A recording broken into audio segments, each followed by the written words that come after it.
Hello students, आज एक topic पे डिस्कशन है, हम करते हैं।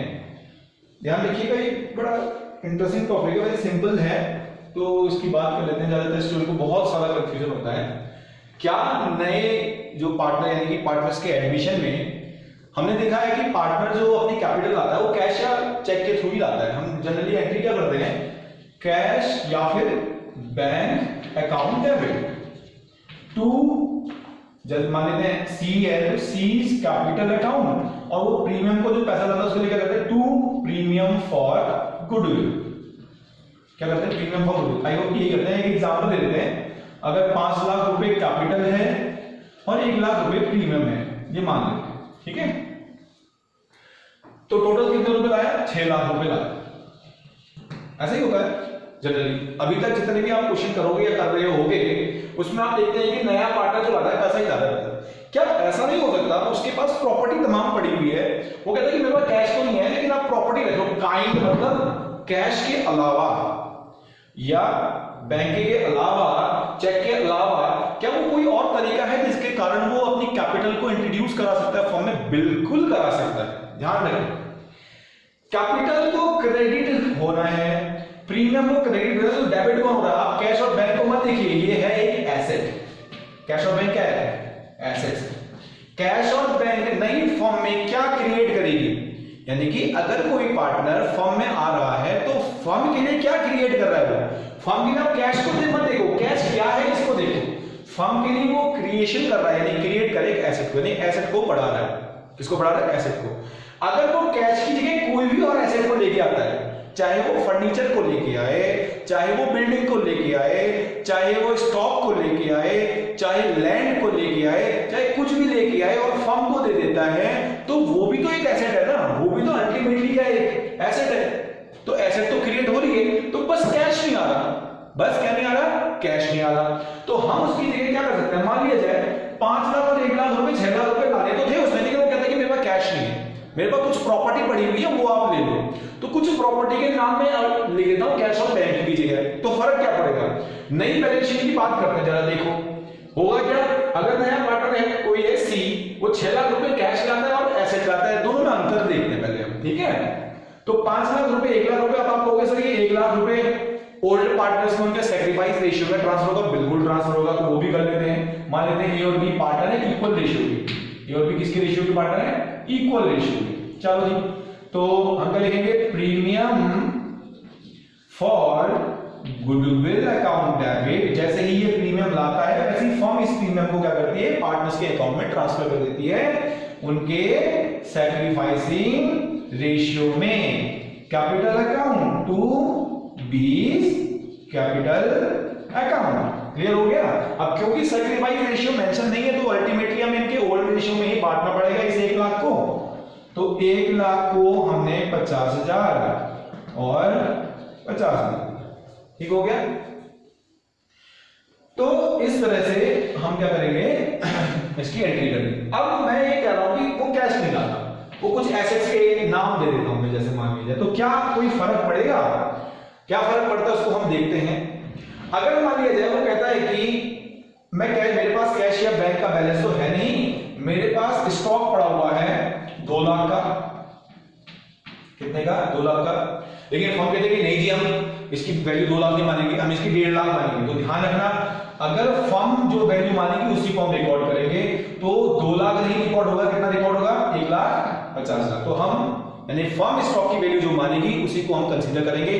कितने का था उससे कोई मतलब नहीं, तो फर्म ने उसको कंसीडर किया 1,50,000 रुपए में।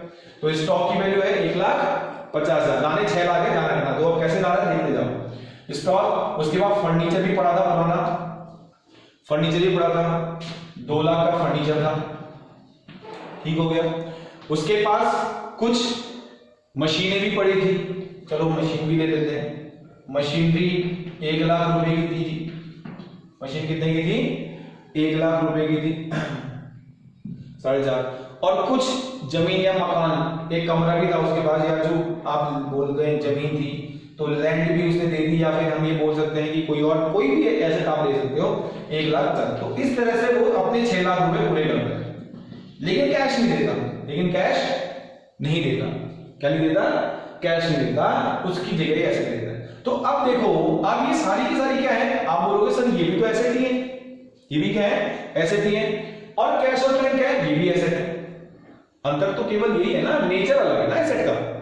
अंतर केवल क्या है कि एसेट का नेचर अलग है, चाहे कैश आए चाहे अदर एसेट आए, एसेट के टोटल में तो कोई फर्क नहीं पड़ना, वो तो उतना ही रहना है, क्योंकि बस केवल नाम चेंज हो जाएगा। पहले आप कैश लिखा करते थे, अब क्या करोगे, स्टॉक अगर आपके पास है तो स्टॉक की वैल्यू में 1.5 लाख ऐड कर दोगे, फर्नीचर होगा तो उसमें 2 लाख ऐड कर दोगे, मशीनरी होगी तो उसमें यानी कि इतने इतने लाख रुपए से आपकी एसेट और बढ़ जाएंगी अगर है पहले से, और अगर नहीं है तो ये नई एसेट के रूप में किसमें आ जाएंगी, बैलेंस शीट में आ जाएंगी।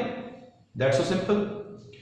बट क्या हमारा ये वाला पैटर्न चेंज होगा, बिल्कुल चेंज नहीं होगा। आपने क्या करना होगा, जहां पर आप कैश या बैंक डेबिट करते हो वहां पर कोई ना एसेट के नाम को डेबिट कर देना। आप क्या करोगे, stock account debit 1,50,000, furniture account debit 2 lakh, machinery debit 1 lakh, land account debit 1,50,000, cash और बैंक नहीं आएगा, ठीक है।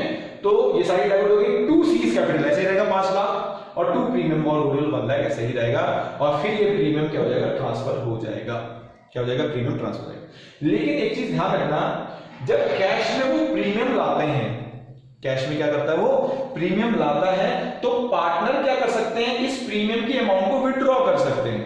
क्या कर सकते हैं, विथड्रॉ कर सकते हैं। लेकिन जब कैश है ही नहीं फर्म के पास, या फर्म के लिए वो कैश लाया ही नहीं, तो ये विथड्रॉ उस समय तो नहीं कर सकते, उस समय बाद में कर सकते हैं, क्योंकि उनके अकाउंट में तो क्रेडिट हो गया ना, उनके अकाउंट में तो ये पैसा क्रेडिट हो गया। अल्टीमेटली क्या हुआ, जो भी अमाउंट आई है वो फर्म की एक एसेट को क्रिएट कर रही है, चाहे वो कैश के नाम से क्रिएट करे, चाहे वो डिफरेंट एसेट के नाम से क्रिएट करे, फर्म को कोई फर्क नहीं पड़ना। बस ये होगा कि आपको कोई जो खर्चे करने के लिए उसके लिए कैश अवेलेबल नहीं होगा, आपके पास एसेट्स अवेलेबल होंगी। इसीलिए मैं कह रहा हूं कि कैश नहीं होगा तो बस वो विथड्रॉ नहीं कर पाएंगे। प्रीमियम को ये विथड्रॉ कर सकते थे, but for the time being they are not able to withdraw this amount of assets. बाद में सेल कर लें या बाद में प्रॉफिट हो जाए और एसेट से तो कर सकते हैं। तो ध्यान रखें, capital and premium brought in kind possible है, उसका भी ट्रीटमेंट सेम रहता है, कोई चेंज नहीं है। बस कैश और बैंक की जगह जो एसेट आ रही है उसको लिख दो, बाकी ट्रीटमेंट में कोई चेंजेस नहीं होंगे। आई होप कि आपको ये समझ में आ गया होगा।